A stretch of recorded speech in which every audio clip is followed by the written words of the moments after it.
Telugu digital media network లో political కేటగిరీలో number 1 కేవలం 72 గంటల్లో 1,50,00,000 వ్యూస్ పైగా popular TV network. Namaste, welcome to Telugu బావటి. ప్రస్తుతం మనతో పాటు ఉన్నారు Congress party general secretary Charan Kaushik Yadav గారు ఉన్నారు.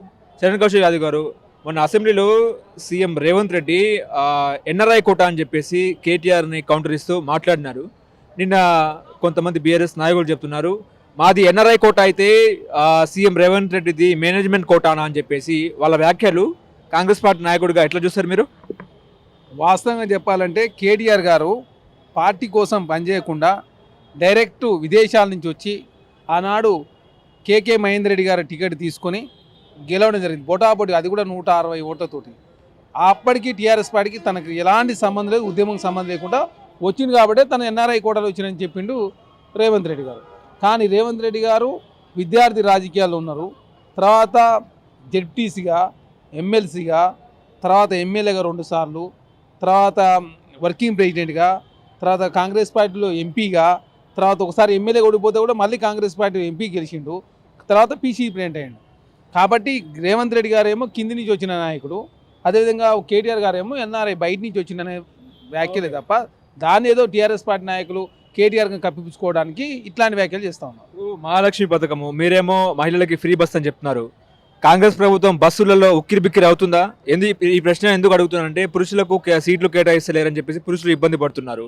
ఎట్లా చూస్తారండి, పురుషులకు ఎందుకు సీట్లు కేటాయిస్తలేరంటే ఏం చెప్తారు? అంటే వాస్తవంగా చట్టసభల్లో మహిళలకు మాత్రం రిజర్వేషన్ బస్సులలో కావచ్చు, ఇంకోటి. కాకపోతే ఈ మహాలక్ష్మి పథకంతో రివర్స్ అయిందంటే దానికి ఆల్టర్నేటివ్గా కూడా 200 బస్సులు సంక్రాంతి కొత్త బస్సులు కూడా ఆర్టీసీ వాళ్ళు కల్పించబోతా ఉన్నారు. ఆల్రెడీ సజ్జనార్ కూడా ప్రకటన చేసిన సందర్భం 4 కోట్ల మంది మహిళలు ఇప్పటివరకు ఫ్రీ బస్సును ఉపయోగించుకున్నారు.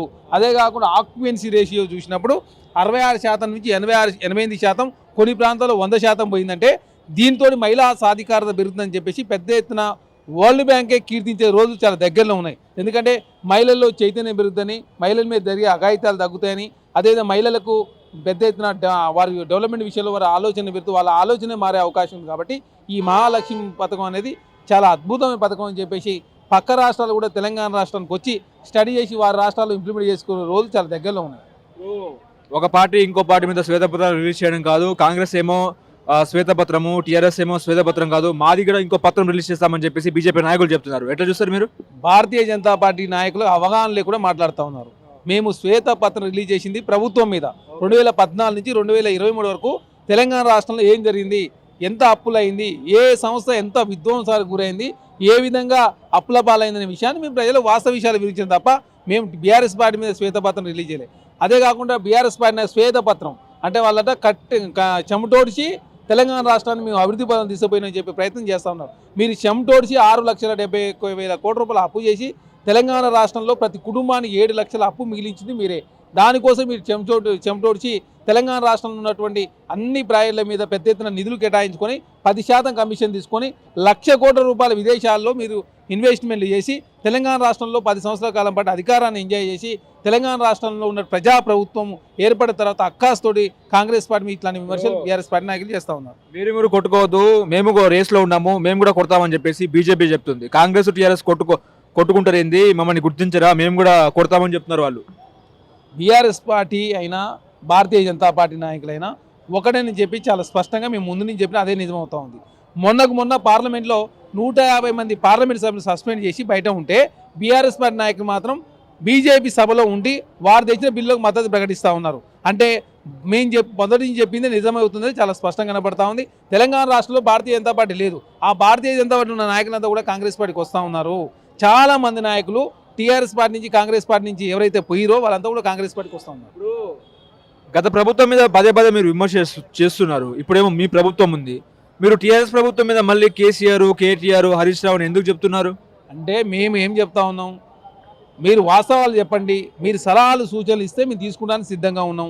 మాది ప్రజాప్రభుత్వం, అసెంబ్లీలో మీరు మాట్లాడండి, మీకు ఎక్కువ సమయం కూడా ఇస్తామని చెప్తే మీరే ఏది పడితే అది మాట్లాడుతూ కాంగ్రెస్ పార్టీ నిందలేసే ప్రయత్నం మీరు చేస్తా ఉన్నారు. ఈ 10 సంవత్సరాల కాలంలో ఇంత పెద్ద ఎత్తున అసెంబ్లీ ఏనాడు చర్చ జరగలేదని చెప్పి ప్రజలంతా ఆలోచించుకుంటా ఉన్నారు. ప్రజాస్వామ్యంలో ఒక్క వ్యక్తి ఉన్నా 39 మంది సభ్యులున్నా మాకు సమానమే, ఒక్కరినైనా అదే విధంగా గౌరవిస్తాం, 39 మందినైనా అదే గౌరవిస్తామని చెప్పేసి ముఖ్యమంత్రి గారు చాలా స్పష్టంగా చెప్పడం జరిగింది. మీడియా కూడా యథేచ్ఛగా వార్తలు రాసుకోవచ్చు, పేపర్లు పబ్లిష్ చేసుకోవచ్చు ఈజీగా. మేము ఎలాంటి నిర్బంధాలు విధిస్తలేము. ప్రజాప్రభుత్వం కాబట్టి ప్రజలకు అందుబాటులో ఉండాలా, ప్రజా సమస్య పరిష్కరించాలని చెప్పి మేము కోరుకుంటా ఉన్నాం. దానిలో భాగంగా అందరికీ స్వేచ్ఛ ఉండాలని చెప్పుకునే ప్రభుత్వమే ప్రజాప్రభుత్వం. ఇప్పుడు రాహుల్ గాంధీ భారత్ జోడో యాత్ర 2.0 ముంబై నుంచి మణిపూర్ దాకా, అంటే ఇది లోక్సభ ఎన్నికల వ్యూహంలోనే భాగంగా అని అనుకోవచ్చా? లేదా న్యాయయాత్ర అంటే మణిపూర్లో దాదాపు 150 రోజుల నుంచి మణిపూర్లో అల్లరి జరుగుతూ ఉన్నాయి. నరేంద్ర మోడీ గారు ప్రధానమంత్రిగా ఉండి, అమిత్ షా గారు కేంద్ర హోంశాఖ మంత్రిగా ఉండి ఒక్కసారి కూడా నరేంద్ర మోడీ విజిట్ చేయలేదు. అదేవిధంగా పార్లమెంట్లో మాట్లాడదామని చెప్పి ప్రతిపక్షాలు అడిగితే 50 రోజుల పాటు తాత్సారం చేసి 50 రోజుల తర్వాత అవిశ్వాస తీర్మానం పెట్టిన తర్వాత ప్రతిపక్ష పార్టీలన్నింటినీ బయటికి పంపించి మణిపూర్ మాట్లాడిన తప్ప మణిపూర్ మీద విషయంలో ఏం చేస్తారని ఇప్పటివరకు క్లారిటీ ఇవ్వలేదు. కాబట్టి న్యాయయాత్ర అనేది మణిపూర్లో ప్రారంభమై ముంబైలో ముగుస్తుంది.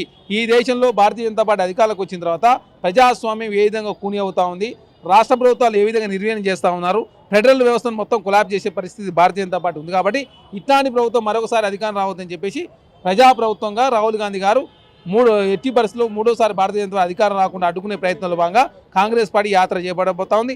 తెలంగాణ రాష్ట్రంలో ఉన్నటువంటి చాలామంది భారతీయ జనతా పార్టీ నాయకులు, ఈవెన్ ఈటెల రాజేందర్తో సహా రఘునందన్ రావు గారు, ఈటెల రాజేందర్ గారు, విశ్వేశ్వరరెడ్డి గారు, అదేవిధంగా బుడిగ శోభ గారు, అదేవిధంగా హైదరాబాద్లో ఉన్నటువంటి కాంగ్రెస్ పార్టీ నుంచి బీజేపీలో పోయిన నాయకులందరూ కూడా, స్వయం బాబురావు గారు, అదేవిధంగా ఎర్రబెల్లి ప్రదీప్ రావు గారు అందరూ కూడా కాంగ్రెస్ పార్టీకి వస్తూ ఉన్నారు. తెలంగాణ రాష్ట్రంలో కాంగ్రెస్ పార్టీ అయితేనే ప్రజాస్వామ్యం బతుకుంటుంది.